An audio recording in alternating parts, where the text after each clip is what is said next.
afternoon, and thank you for joining us. My name is Morgan Higman. I'm a fellow at the Energy Security and Climate Change Program here at CSIS. With me today is Secretary Sarah Cottrell Propst from New Mexico. She is the fourth speaker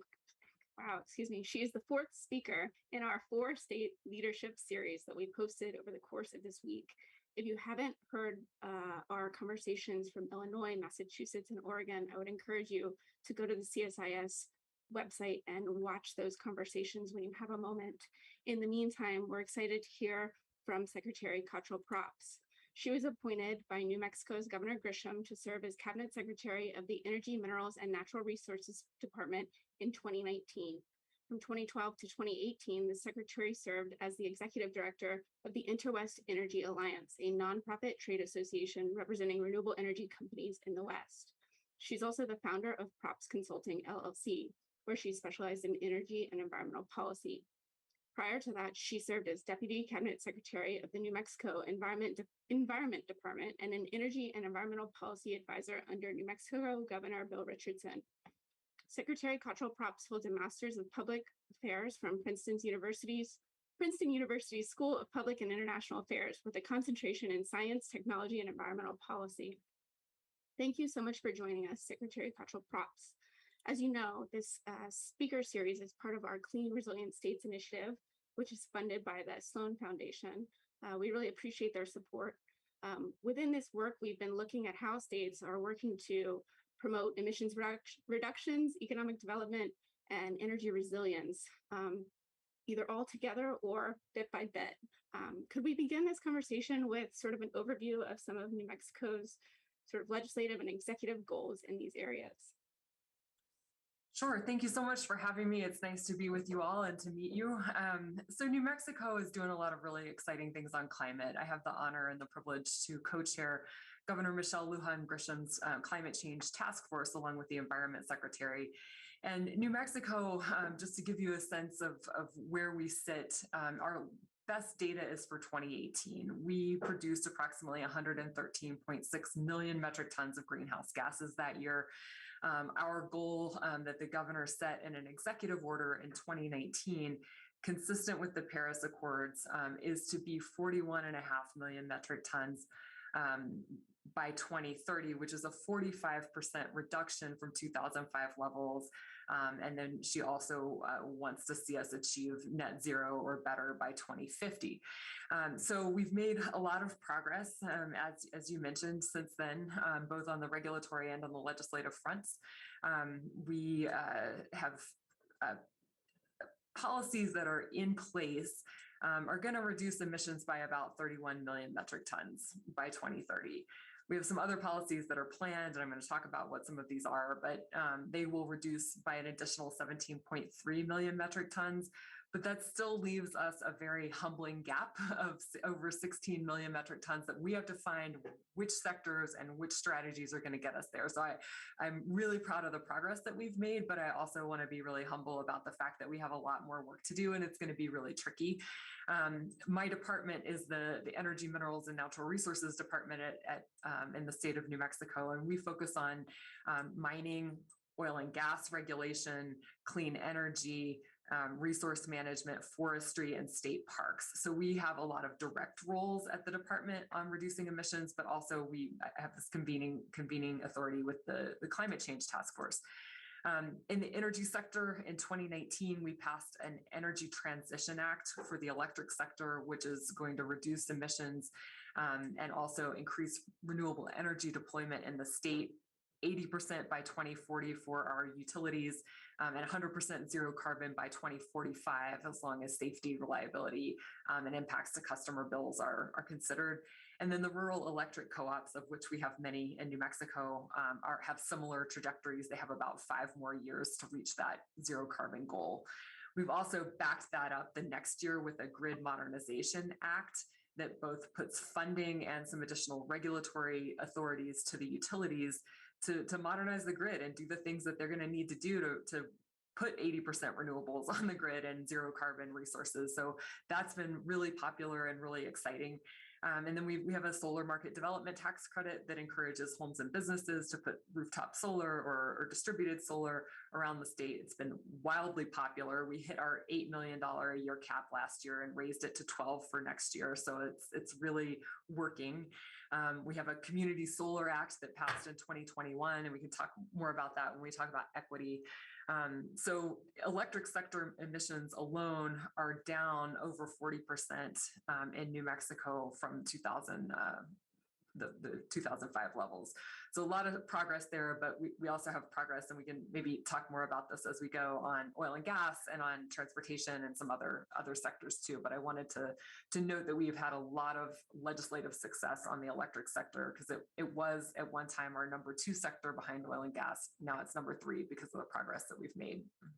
Congratulations, that's terrific to hear. And I really appreciate your sort of wide-eyed recognition of the challenges of reaching some of the ambitious goals. I think there's a lot of good reason to applaud goals, but figuring out how to reach them and that we can reach them is really important.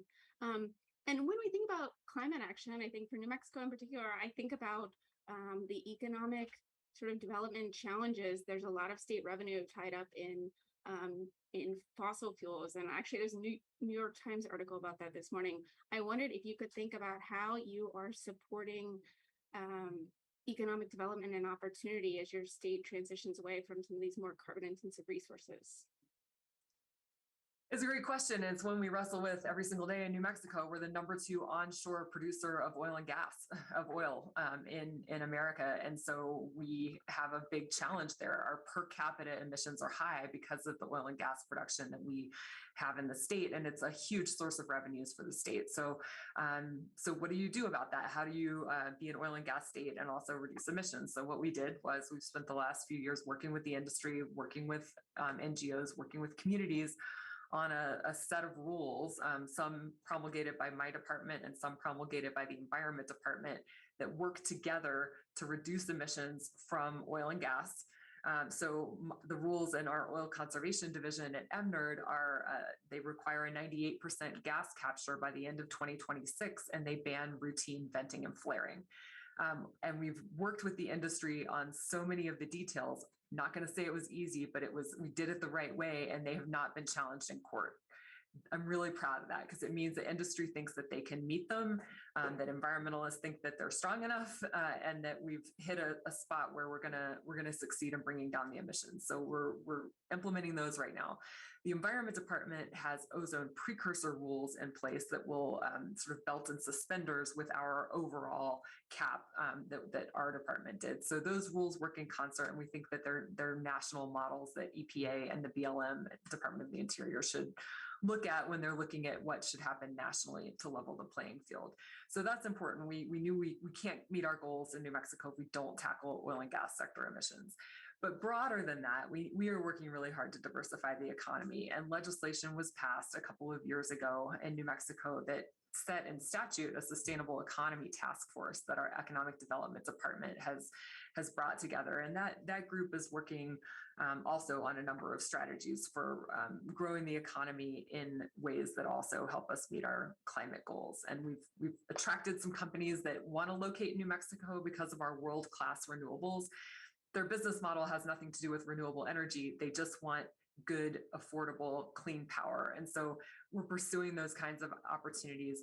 And last thing I'll say is that last year I had the opportunity to go with the governor to COP27 in Glasgow. And my colleague from the Environment Department went too, but also the Economic Development Secretary went with us, because so many companies are working in the space, and economic development is key to climate success. So the 3 of us were representing New Mexico, and I thought that was really important that we've brought her into our club on climate action, and it's been really successful.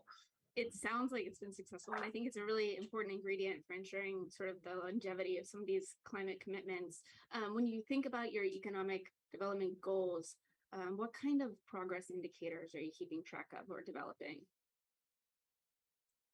So under the executive order that Governor Lujan Grisham promulgated in 2018, we do owe the state an annual report on our progress. So that is on our climate action website, and we have a detailed accounting of all of the strategies and things that have worked and where we think we are. We also engaged with RMI, which used to be called Rocky Mountain Institute, but RMI has been helping us on doing some modeling to take a look at those numbers that led to those numbers I laid out at the beginning of the presentation, that how far are we going to get with the things that we already have underway? How much is the gap? And what does that look like? So we pulled together a group of experts from just within New Mexico, a climate advisory group, and they are looking at that modeling and helping us identify some additional strategies and 5-year planning horizon for what we can do sector by sector to try to continue to close that gap. So the science and the modeling is really important, and all of that will be laid out in more detail, I expect, in our report this fall on the 2022 climate progress. So that's our cycle, is usually a fall report to the public and the governor. Very good. We'll look forward to that. New Mexico has also been facing some climate hazards. I'm thinking about wildfires, heat, and drought, among other things. Can you tell us about how these sort of hazards figure into your climate and energy strategies and investments?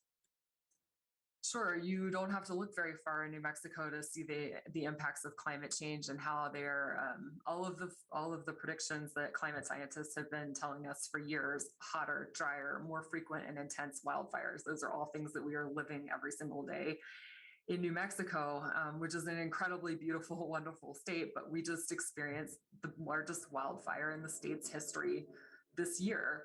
And also the second largest wildfire in the state's history this year. Both were burning in different forests at the same time this spring, and it was truly awful. People lost their homes, they lost their livestock, their grazing areas. City water supply was threatened. It's been really terrible, and so it's coming home. But we do have a lot of strategies in place. We've got a Forest and Watershed Restoration Act that provides dedicated funding for work like forest thinning that helps reduce the risk of catastrophic wildfire and makes our forests more resilient to climate change and healthier. We also have a Prescribed Burning Act that recently passed. Now, prescribed burning is quite controversial these days. That's the underlying cause of one of these fires.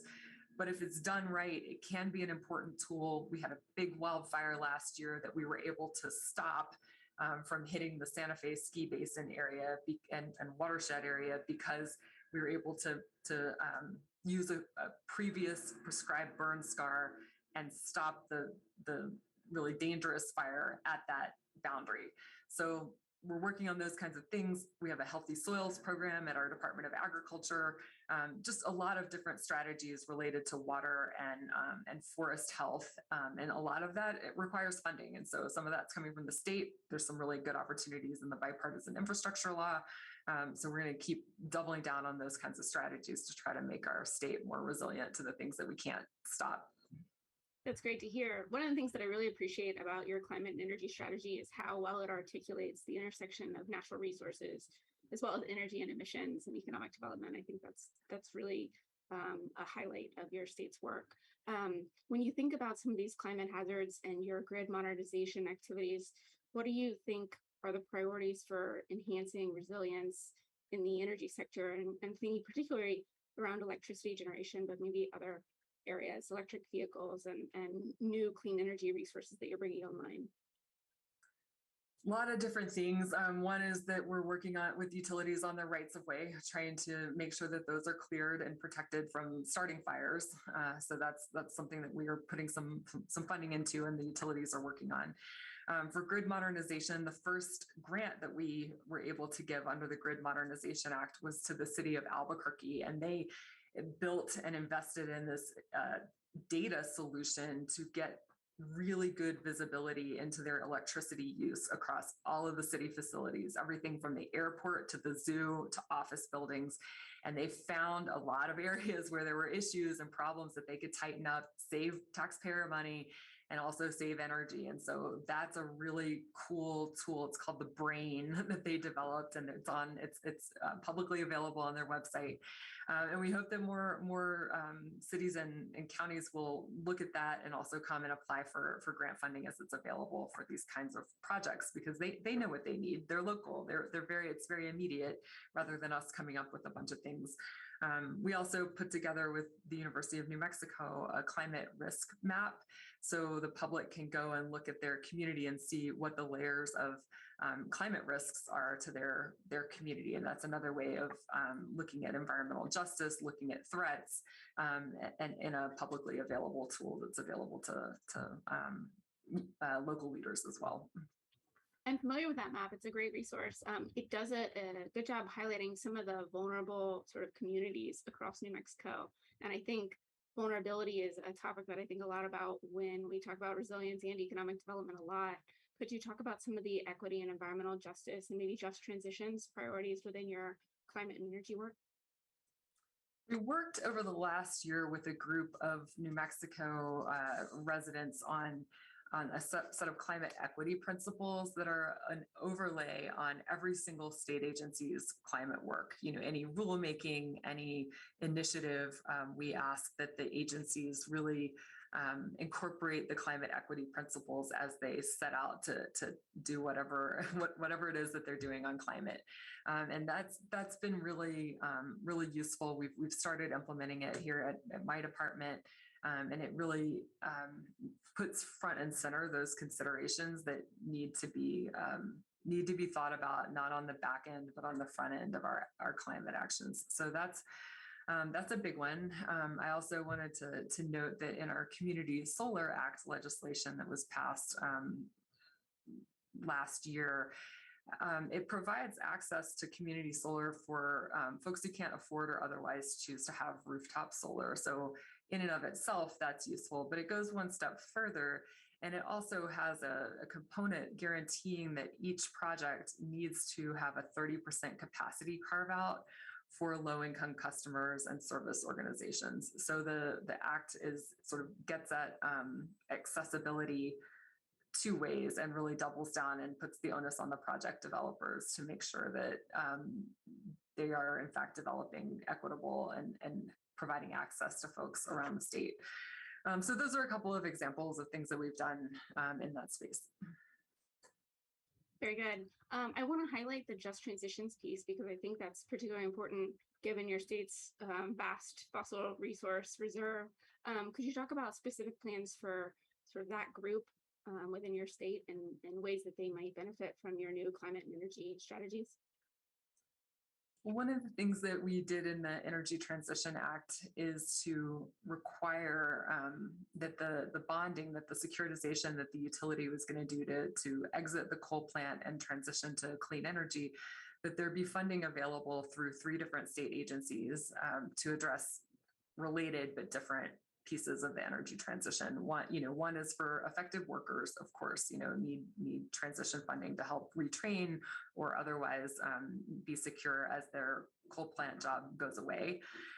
Also, there's funding for the communities for economic development purposes to think about how do we backfill those jobs and create other industries. So those are both really important but pretty traditional economic development tools. The third one that came about through the legislative process is through the Indian Affairs Department. The coal plant in particular that we were talking about most with this act, the San Juan Generating Station, is in an area with a lot of tribal members. It's both very close to the Navajo Nation and some Pueblos, but also a lot of community members are Native. And so there's funding through Indian Affairs Department to address those specific unique needs that tribal communities have that are different than sort of general traditional economic development needs. So those are 3 different funding streams created through the act to try to address some of the transition needs of the affected community. So we've talked about economic development and resilience and emissions reduction goals and progress. I'm wondering what sort of support have you provided for innovation? It seems to me like that's a really important piece for reaching some of these goals and attracting greater economic investment, securing energy resilience. We're really lucky in New Mexico. We are home to 2 national labs, Los Alamos National Lab and Sandia National Labs, and also a number of world-class universities, and all of those are working in the innovation space. And one of the things we've done recently is in looking towards the Department of Energy's hydrogen initiative. We've partnered with there's a 4-state partnership, us, Colorado, Utah, and Wyoming, working together on a potential application there. But the state of New Mexico also entered into an MOU with the national labs that are located in New Mexico to share data and information on hydrogen, and clean hydrogen in particular, green hydrogen generated by renewables. So we're really trying to make use of those resources and that are right here in the state, and not overlook them. But we also, the Grid Modernization Act is another one. We don't necessarily know where all the answers are going to come from, but we do want to foster innovation and have very clear opportunities for good ideas to be entertained, in this case, through the regulatory process of the Public Regulation Commission, which is our utility regulator. So to encourage the utilities to bring forward and not be so cautious and careful all the time. We want them to be generally cautious and careful, but we also want them to think bigger and bolder. So that bill provided them some cover, frankly, to bring forward those types of proposals to the commission and have them favorably considered or tweaked as they need to moving through that regulatory process. So we try to foster innovation throughout our work. It sounds like it. You mentioned the Bipartisan Infrastructure Act, and I wanted to ask, we talked a lot about what's going on, bills that have supported some of your progress and new commitments. What in the Infrastructure Act makes you most excited, and where do you think that funding can support your state's goals and progress? A lot of opportunities in the electric sector space and on transmission. It's a perennial topic, especially here in the West, large distances between population centers and resources and clean energy resources in particular. So that's, there's a lot there. And some of them we're still trying to get our arms around what the rules of the road are going to be, who needs to apply, what does the coalition look like, all those things. But we're working on it along with our state has a renewable energy transmission authority that's working on exactly these types of questions, really well positioned to go put smart proposals in on that. But we're also expecting to be a big beneficiary of the orphan well plugging money that the Department of the Interior is responsible for. And the first tranche is about $25 million for New Mexico, not to mention all the other states that are going to be part of the formula grant.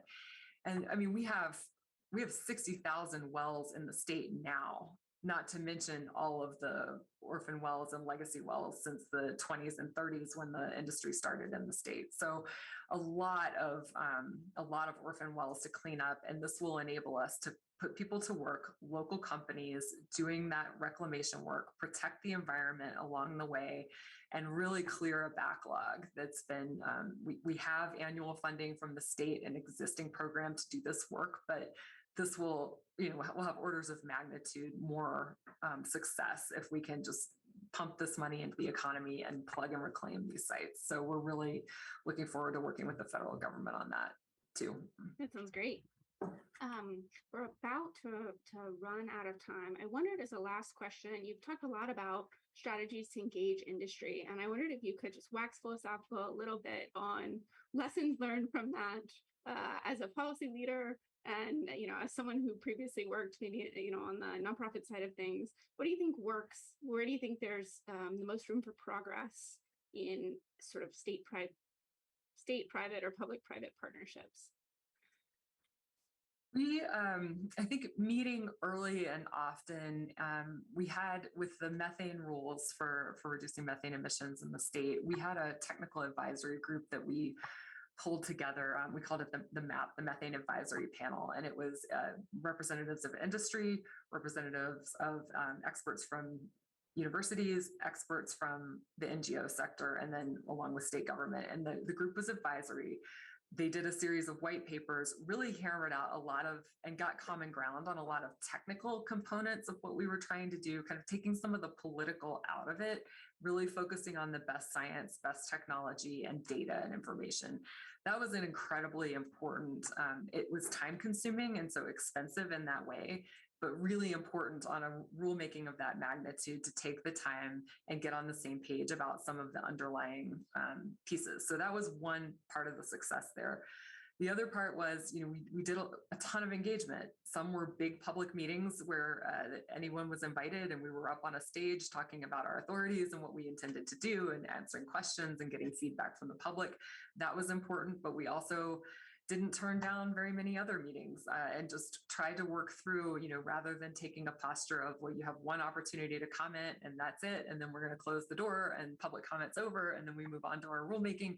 We really tried to meet a lot with folks and be as creative as possible and think about how to craft laws that didn't create too many winners and losers, and were technology neutral as much as possible so that it could be evergreen as innovation flourishes over the next, decades to come. So working with industry, trying to solve the problems before we got into the formal rulemaking so that process then was a lot smoother and people felt like they already had input into the process, and it didn't lead to that kind of more of a litigation mindset in the rulemaking. So I hope that's helpful. That's at least so far, that was our biggest success on the methane front. Yes, it's been really exciting to follow. I really appreciate your time today, Secretary Cottrell Propst. Thank you so much for joining us. I'm going to encourage our audience again to both listen to the conversation we've had here as well as the state conversations we've had in the last 3 days. We're really excited about this series and about continuing to see the progress across U.S. states and contributing to U.S. climate and energy goals. Have a great afternoon. Thank you.